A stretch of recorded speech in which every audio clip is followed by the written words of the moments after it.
ಅದು ಅಲೆಮಾರಿ ಜನಾಂಗ. ಬೀದರ್ನ ಖಾಲಿ ಜಾಗವೊಂದರಲ್ಲಿ ಕಳೆದ 4 ದಶಕಗಳಿಂದ ಹರಕಲು ಗುಡಿಸಲು ಕಟ್ಟಿಕೊಂಡು ಹೇಗೋ ಜೀವನ ನಡೆಸ್ತಾ ಇದೆ. ಆದ್ರೀಗ ಆ ಖಾಲಿ ಜಾಗದ ಮೇಲೆ ಮಾಫಿಯಾದ ಕಣ್ಣು ಬಿದ್ದಿದ್ದು ಬಡವರು ಜಿಲ್ಲಾಧಿಕಾರಿ ಮೊರೆ ಹೋಗಿದ್ದಾರೆ.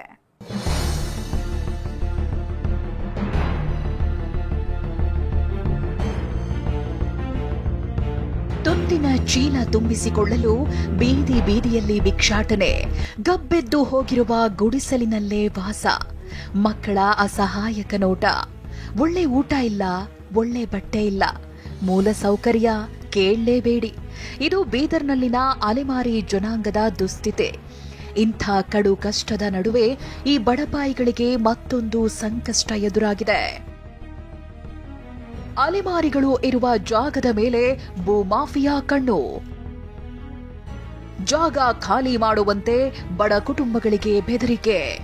ಇದು ಬೀದರ್ ನಗರದ ನೌಬಾದ್ನಲ್ಲಿರುವ ಪ್ರದೇಶ.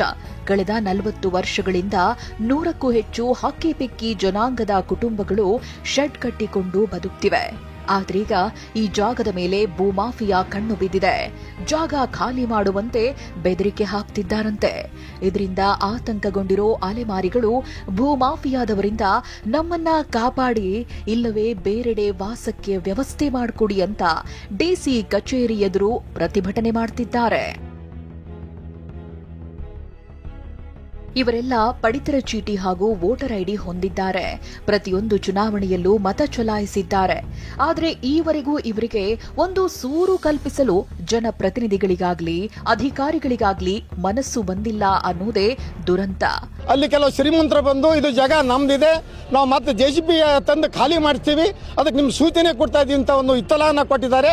ಆ ಕಾರಣಕ್ಕಾಗಿ ನಾವು ಜಿಲ್ಲಾಧಿಕಾರಿಗಳು ಇವತ್ತು ಈ ಒಂದು ಚೌಳಿ ಕಮಾನಲ್ಲಿ ಹತ್ತಿರ ಇರತಕ್ಕಂಥ 40 ವರ್ಷದಿಂದ ಬದುಕುತ್ತಿರುವಂತಹ ಜನರಿಗೆ ತಾತ್ಕಾಲಿಕವಾಗಿ ಒಂದು 2 ಎಕರೆ ಸರ್ಕಾರಿ ಜಮೀನನ್ನು ಕೊಡಿ, ಅವರಿಗೆ ಗುಡಿಸಲು ಕಟ್ಕೊಳ್ಳಿಕ್ಕೆ ಮತ್ತು ತಾತ್ಕಾಲಿಕ ವ್ಯವಸ್ಥೆಯನ್ನು ಮಾಡಿ ಅಂತ ಹೇಳಿ ಕೇಳಲಿಕ್ಕೆ ಇವತ್ತೊಂದು ಜಿಲ್ಲಾಧಿಕಾರಿಗೆ ಮನವಿ ಪತ್ರ ಕೊಡಲಿಕ್ಕೆ ಇಲ್ಲಿಗೆ ಬಂದಿದ್ದೇವೆ.